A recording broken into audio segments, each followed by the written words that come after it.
I never thought pulling on a pair of socks could leave me gasping for air. But that morning, just days from my due date, even bending forward made the world tilt. I sat at the edge of my bed, one hand pressed against the weight of my stomach, waiting for the dizziness to pass. From the hallway came the sound of voices. His voice, soft, eager to please. And hers, sharp, commanding, as if the apartment I'd inherited was hers all along. It was supposed to be my safe place. My grandmother's name was still etched on the mailbox downstairs. But lately, it felt like every corner belonged to someone else. She said she was here to help. That's the word she used. But I knew better. Help doesn't sound like control. Help doesn't rearrange your kitchen or your life. I told myself it was temporary. That once the baby arrived, once we became a family, the balance would return. But deep down, I felt it already. My place in this home, in my husband's heart, was shifting. And the louder she spoke, the smaller I became. That morning, the first crack appeared. My name is Aria Cole, and this is my story. When I first married him, I believed we were unstoppable.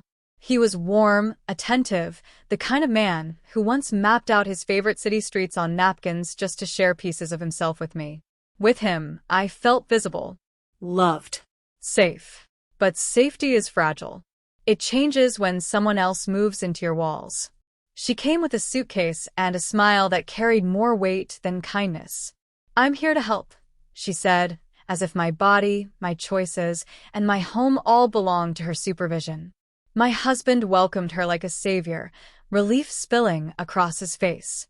I said nothing. I thought silence would keep the peace. It didn't take long for her voice to drown out mine. "Eat this, not that. Don't nap, it'll ruin your night. Call a different doctor. Yours doesn't know enough." Every word was a reminder that she believed I was unfit, fragile, incapable. And my husband, my partner, leaned closer to her every day, leaving me further behind. I told myself to endure. But endurance can be its own kind of slow destruction. Just before we go ahead, I would love you to know that it's so good to have you here again at Naya Stories. If you're an old subscriber, I see you. And if you're new, welcome. Stay locked in, because Naya Stories is inspired by real-life events and occurrences of love, betrayal, heartbreak, revenge, and redemption. You are about to listen to Aria Cole's journey through life filled with suspense, betrayal, heartbreak. Let's see how she navigates this challenge as a pregnant woman struggling with an unexpected cruel behavior from her mother-in-law. The woman I'm speaking of is my husband's mother. From the start, I knew she had influence over him. She carried herself like a queen stripped of her crown but still demanding tribute. Widowed young, hardened by years of struggle, she had learned how to rule with guilt and with certainty. To him, she wasn't just a mother. She was the authority on life itself. When I found out I was pregnant, that authority multiplied. She insisted on moving in. "No first-time mother should be alone," she said, setting her suitcase down as though the decision had been mine. My husband's eyes lit up with gratitude. He didn't even ask how I felt. From that moment, our lives became a table with 3 chairs. I was at one end, trying to build a life for my baby. She was at the other, issuing orders. And he, my husband, sat in the middle, leaning toward whichever voice was loudest. I told myself it was temporary, that after the baby came, I'd have my home back. But as weeks passed, it became clear she hadn't come to help. She had come to take. And my silence gave her permission. It started with little things. She rearranged the kitchen cabinets, placing her heavy cast-iron pans where my grandmother's teapot used to sit. She rewrote my grocery lists in her sharp handwriting. She even decided the thermostat should never rise above 68, no matter how cold I felt at night. She believed everything about my body, my baby, and my choices needed her correction. "Eat liver, it's good for iron. No naps, you'll ruin your sleep.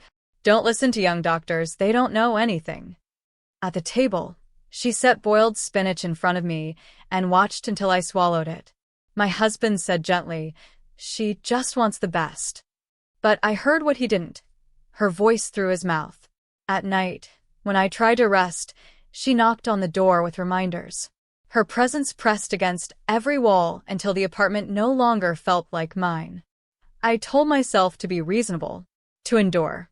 But endurance, I was learning, is just another word for surrender. And in my silence, something darker was growing, a seed of resentment I could no longer bury. The clinic became my only refuge.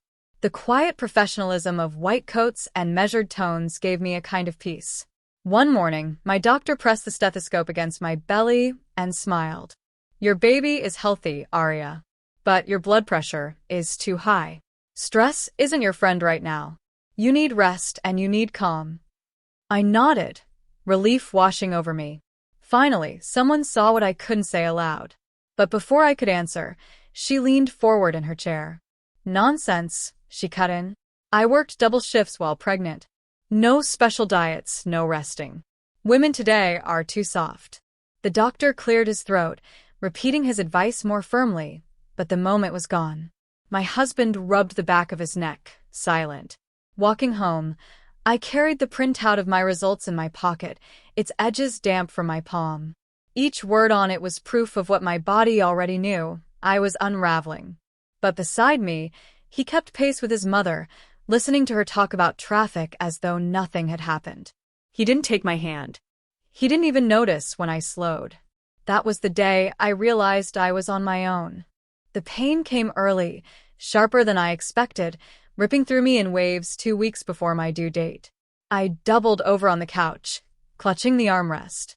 "Something's wrong," I gasped. He ran over, panic flooding his eyes. "The baby? Are you sure?" Another contraction tore through me, forcing a cry from my throat. There was no mistaking it. This was labor. Before he could act, her voice rang from the bedroom. "Ryan, I can't breathe." Her wail was theatrical, each cough rehearsed like a play she had written for herself. "It's my chest, my heart." He froze, torn between me writhing on the couch, and her voice echoing down the hall. "I need you now," I begged, grabbing his wrist. "The baby's coming." But she screamed louder. "Don't let me die alone." His eyes flicked back and forth, frantic. Then he pulled away and ran toward her room. I stared at the space he left behind. My world collapsed in that moment. I wasn't his choice.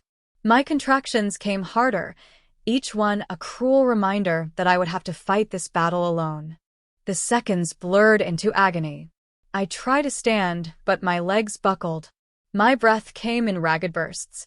The pain was merciless, but worse was the silence from down the hall. I heard his voice, frantic, but not for me. He was on the phone calling an ambulance for her. Not his wife. Not his child. For her. Something inside me cracked wide open. If I didn't act, my baby and I would both be abandoned to her drama. My hands shook as I fumbled for my phone. 911. I whispered when the operator answered. "I'm 38 weeks pregnant. The contractions are close. My husband left me. Please send help." The dispatcher's voice was steady. "You're not alone. EMS is on the way. Lie down on your side. Keep breathing." The sirens came faster than I expected, wailing through the night. Strangers burst through the door with bags and urgent voices. Their focus was on me. For the first time that night, I felt seen. The paramedic, a woman with steady eyes, took my hand. "Look at me. You can do this. You're stronger than you think." And in that moment, I believed her.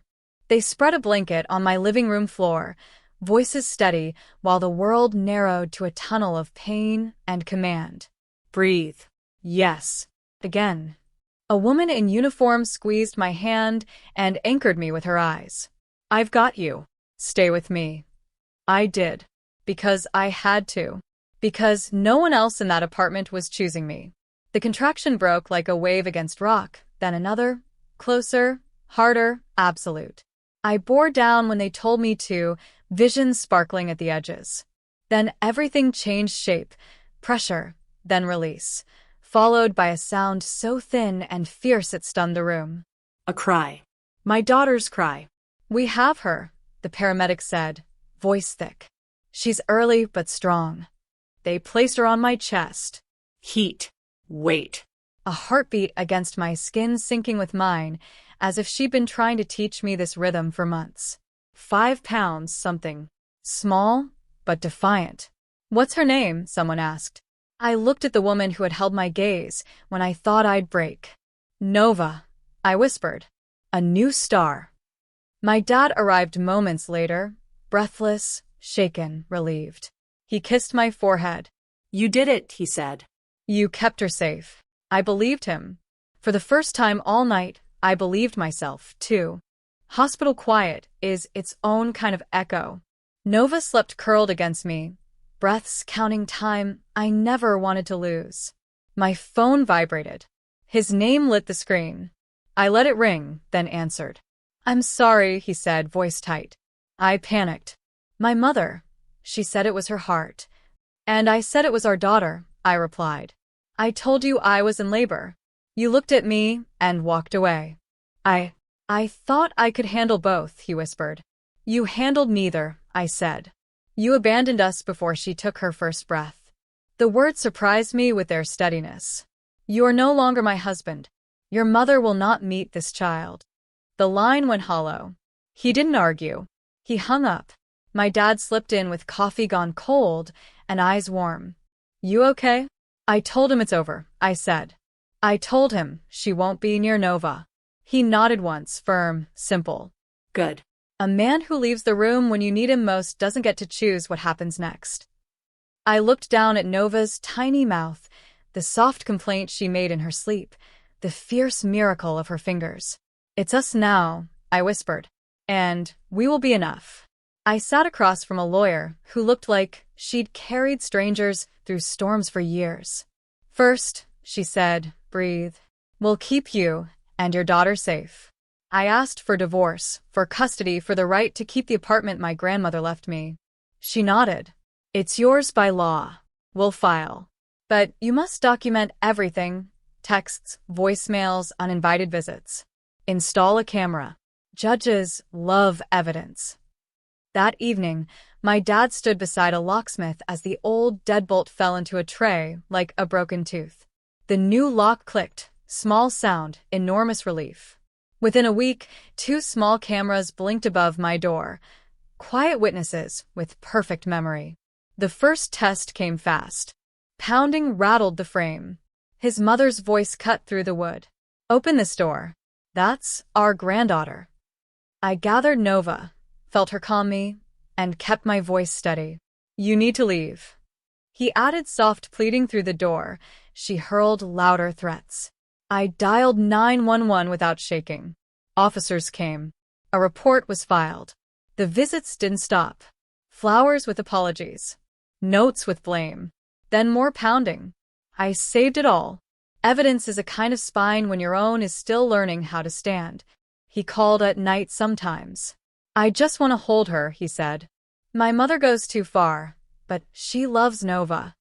"You had a choice," I answered. "You made it. From now on, speak to me through my lawyer." I ended the calls before his promises could wear old clothes and pretend to be new. Days fell into a rhythm that fit our lives instead of someone else's script. Feedings. Strolls to the clinic where nurses smiled at Nova like she was their own. Naps when my body asked. My dad arrived with groceries and the steady competence of someone who didn't need to be thanked to do the right thing. At the door, her voice rang out different every time. Indulgent, furious, performative. I didn't argue. I recorded. Dates, times, transcripts. The folder grew heavy with a story that didn't need me to explain it. I used to think speaking softly meant I was weak. Now I knew soft could be strong, especially when the tape does the shouting for you. When I slid the thick file across my lawyer's desk, she nodded, approval quiet and fierce. "This is what wins," she said. "This, and the way you kept showing up for your child." The courthouse rose gray and unblinking. My dad carried Nova's car seat like a treasure. I carried everything else: paper, proof, and a spine I didn't know I had until I needed it. I wore a navy dress, hair pulled back, breath slow. Inside, voices murmured, 1,000 small heartbreaks compressing into procedure. I set my folder on the petitioner's table.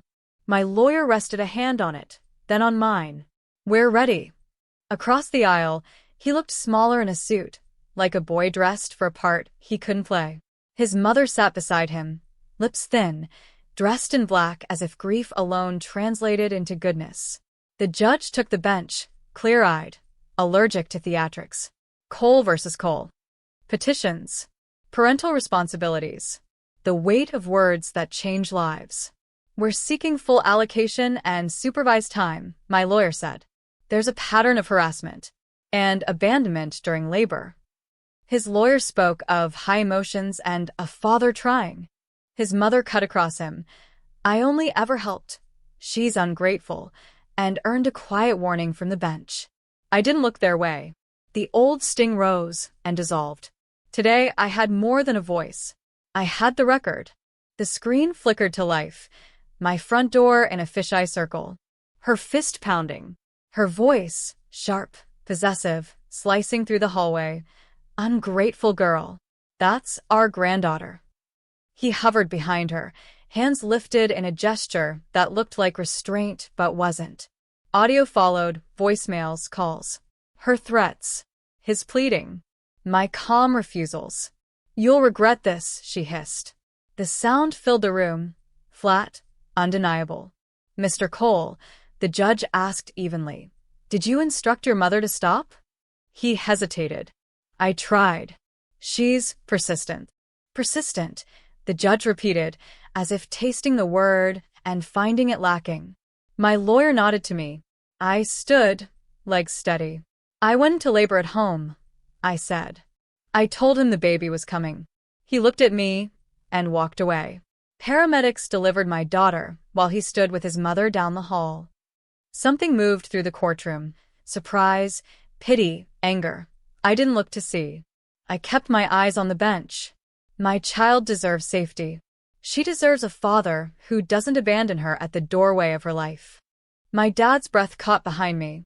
I imagined him nodding. I imagined my grandmother's name on the mailbox downstairs nodding, too. "I've heard enough," the judge said, folding her hands. She looked at me, then at him, then at the woman who had mistaken control for care. "This record shows harassment, boundary violations, and abandonment during labor. Ms. Cole, you are awarded full allocation of parental responsibilities. Mr. Cole, you'll have supervised parenting time at a court-approved center. Further contact will remain limited until you demonstrate independence from your mother." His mother lurched to her feet. "This is outrageous. She's stealing my granddaughter." "Sit down," the judge replied without raising her voice. "Or I will have you removed." Silence landed like a verdict. He stared at the table. My lawyer squeezed my hand under the wood. When I lifted Nova's carrier and turned toward the aisle, the air felt different on my face. Not lighter, earned. The kind of air you get on the other side of a long climb. I didn't look back. Some things deserve your witness. Others deserve your spine. Outside, my dad exhaled a laugh that sounded like relief. "Come on," he said. "Let's take our girl home." For the first time in months, home meant what it should. We moved into my father's place. Creaking stairs, windows that remembered how to hold morning light, a kitchen shaped by Sunday breakfasts. He painted the spare room butter yellow and assembled a crib with stubborn tenderness. It wasn't fancy. It was safe. That was everything. Days stitched themselves into a new pattern. Dawn feedings, naps when my body asked, lullabies my grandmother once hummed from a memory that outlived her. My dad floated in the margins with groceries and a joke for every hard hour. He never spoke their names.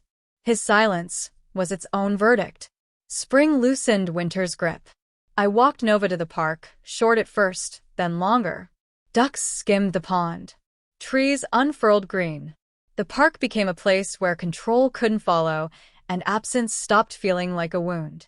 One afternoon, on a blanket under an oak, Nova slapped sunlight with her palms and laughed. The sound broke something open in me, in the best way, joy without dread. I lay beside her and let it flood the space inside me that used to hold apology.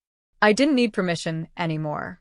I needed sleep, clean floors, small rituals, and the stubborn belief that ordinary days can heal what spectacle broke.